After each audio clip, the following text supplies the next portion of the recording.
there's a pattern that almost nobody notices about themselves.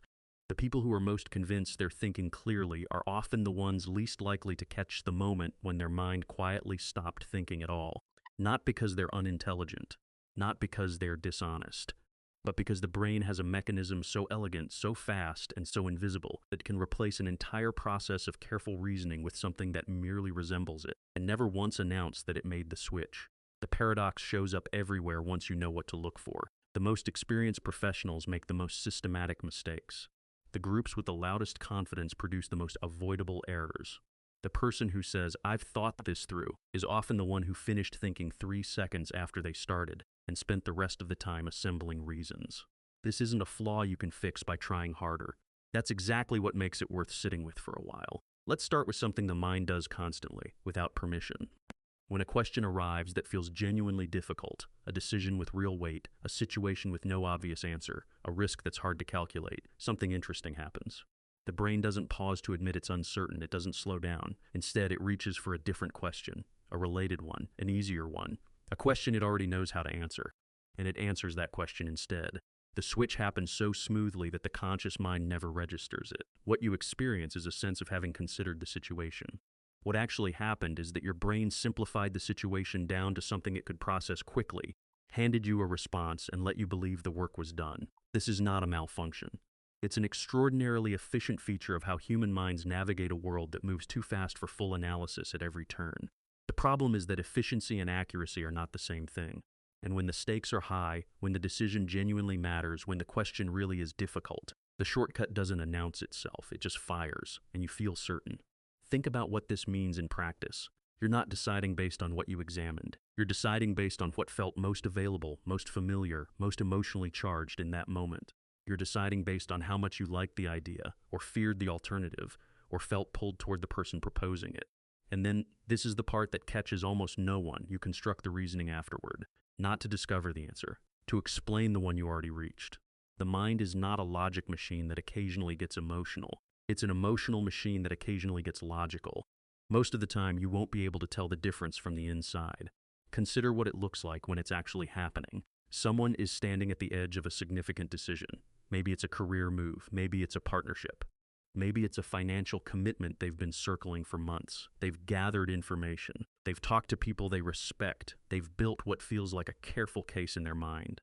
And now, sitting with it, they feel clarity. Not the anxious clarity of someone who's still working it out, but the settled clarity of someone who has arrived. The feeling is not manufactured. It's completely genuine. The brain is giving them real feedback. This is coherent, this makes sense, this fits together, and that feedback is exactly the problem. Because coherence is not the same as correctness. A story can be tight and compelling and deeply wrong. What the mind registered as clarity was actually comfort, the comfort of a narrative that didn't contradict itself, assembled from the information that was easiest to access, shaped by what this person already wanted to be true. The decision gets made, months pass, and when the results arrive, not the results that were hoped for, but the actual results, a remarkable thing happens. The person finds a way to explain it. They adjust their memory of what they believed going in. They find the signal they should have noticed. They tell a new story, equally coherent, equally felt as true. And they move forward with about the same level of confidence as before, not because they're intellectually careless, because this is what minds do. The mechanism doesn't turn off between rounds. It runs continuously, silently, generating the feeling of understanding whether or not understanding is present. What the person at the edge of that decision never quite paused to ask was the one question that might have interrupted the process. Am I thinking about this? Or am I thinking about how much I want this? That question, asked genuinely, with a real willingness to sit in the gap between them, that's where something different becomes possible. But the gap is uncomfortable, and discomfort for a brain designed to resolve uncertainty quickly is not easy to sustain. Here's what the mechanism actually is, named without decoration. When your mind faces a hard question and slides toward an easier one instead, what's doing the sliding is not laziness. It's a form of feeling as information. Your emotional response to a situation gets recruited as evidence about the situation. How much you like something becomes data about how good it is. How strongly you feel something becomes data about how likely it is. The feeling is real. But it's a feeling about your relationship to the idea, not about the idea itself. A senior executive in a firm considers investing in a company. The company's products are things he personally loves. He's passionate about the category. He's excited when he thinks about it. He's convinced there's something real there. What he's actually answering without realizing it is not, is this a sound investment, but do I have a strong positive feeling about this? The answer to that second question is vivid and available and feels like insight. The answer to the first question would require considerably more uncomfortable work. The substitution is invisible because the feeling of certainty attaches to both questions equally. You can feel just as certain about a conclusion you arrived at through 3 seconds of association as one you arrived at through 3 weeks of analysis. The internal signal is identical. The only way to tell them apart from the inside is to ask whether you've genuinely entertained the possibility of being wrong. Not as a formality, not as a quick performance of fairness, but as a real inquiry that could actually change your answer. Most people, most of the time, do not do this, not because they don't value truth, because the brain is not wired to notice when it's avoiding a hard question. It's wired to feel like it answered one. And this is where something quietly devastating enters. The more confident you feel, the more resistant you become to information that would disturb that confidence. Not because you've consciously decided to stop listening, but because confidence, once established, functions as a filter. Evidence that confirms the story gets through easily. Evidence that contradicts it meets friction.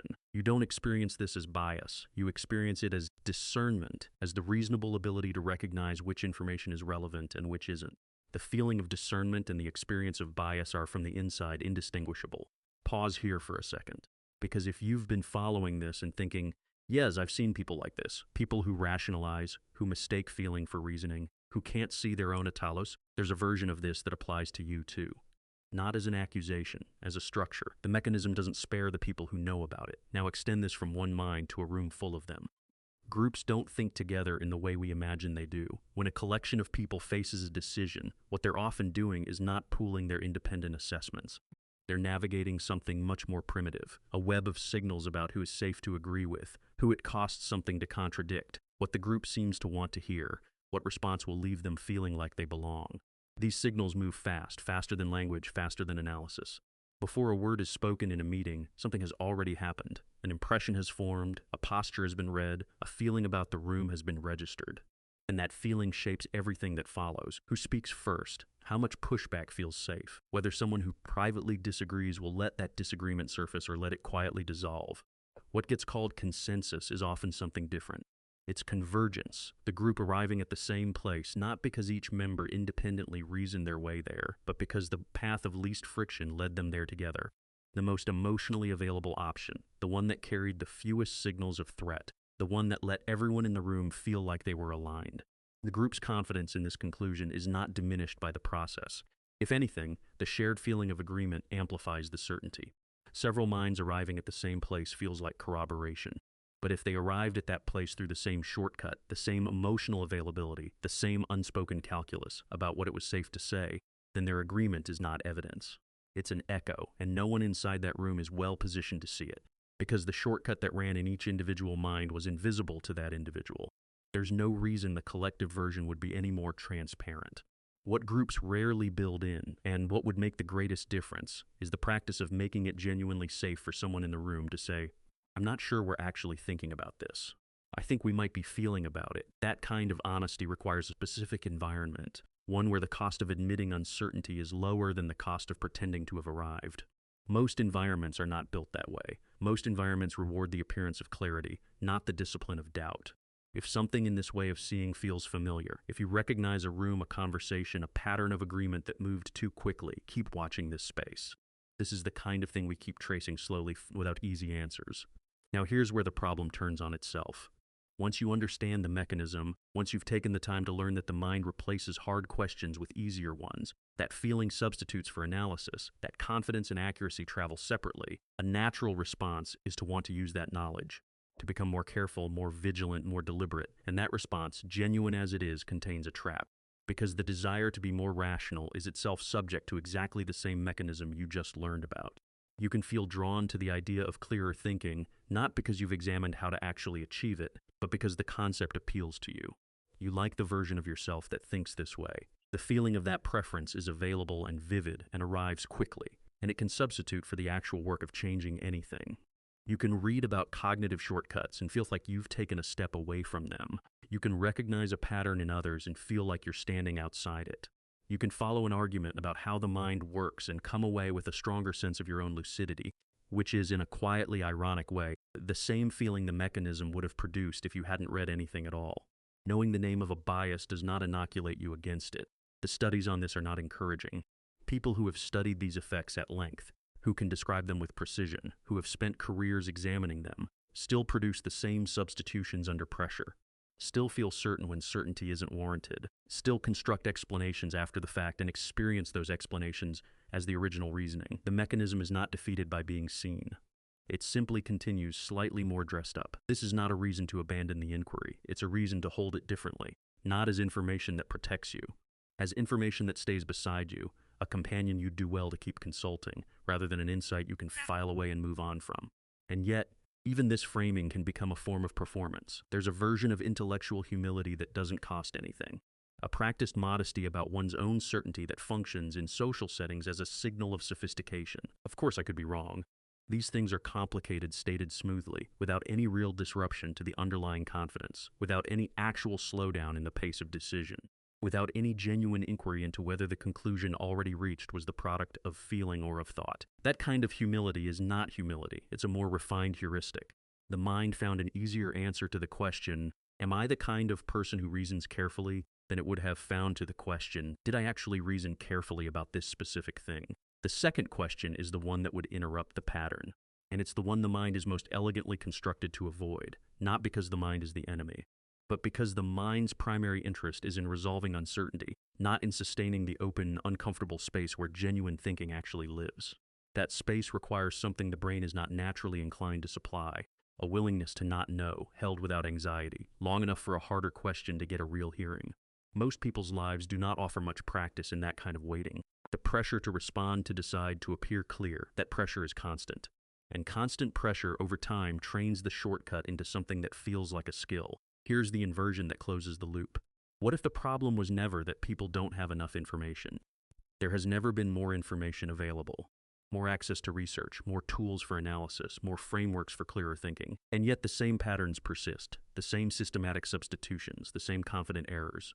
The same groups that move fast and arrive at conclusions that turn out to be less about careful reasoning and more about shared emotional momentum. The missing piece is not more knowledge. It's a gap that knowledge can't fill by accumulating. It's the pause, the genuine, uncomfortable, socially costly pause between the impulse and the response.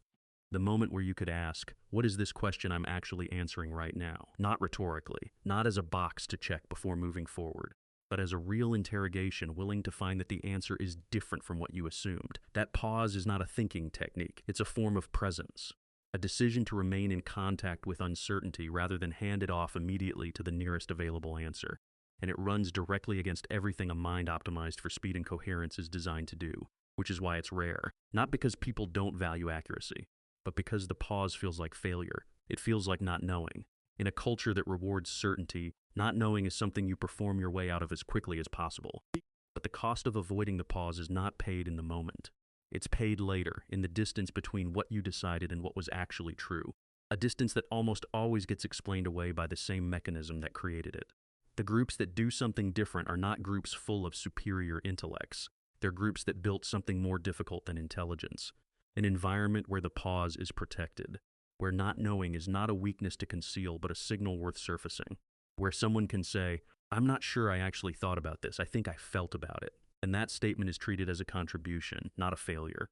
That kind of environment doesn't emerge on its own. It has to be tended deliberately and repeatedly because every force pushing against it is invisible, operating inside minds that are certain they're being perfectly rational. The mind will always want to move forward, toward the coherent story, toward the conclusion that was already forming, toward the sense of having understood something, even when what actually happened was faster and quieter and less examined than understanding. There's nothing sinister in that. The mechanism is not the enemy of thought, it's just the default. And defaults do what defaults do. They run until something interrupts them. What interrupts them is not more information, not more confidence in your own rationality, not a list of cognitive errors to memorize and avoid. What interrupts them is the willingness to stay in the question a little longer than is comfortable, to feel the pull toward an answer and not immediately follow it, to ask whether the clarity you're experiencing is the result of having thought something through, or the result of the mind having quietly, efficiently, and invisibly thought its way around it. That's a different kind of effort than analysis. It doesn't produce a cleaner answer. It produces a more honest relationship to uncertainty. And in that relationship, something becomes possible that wasn't available before. Not because the mind got smarter, but because it finally had enough room to notice what it had been doing all along. The question isn't whether this is happening to you. It is. The only thing open is whether you'll catch it and what you'll do with the moment between the impulse and the response. That moment is still there every time, quieter than you'd expect, shorter than you'd like, but it's there.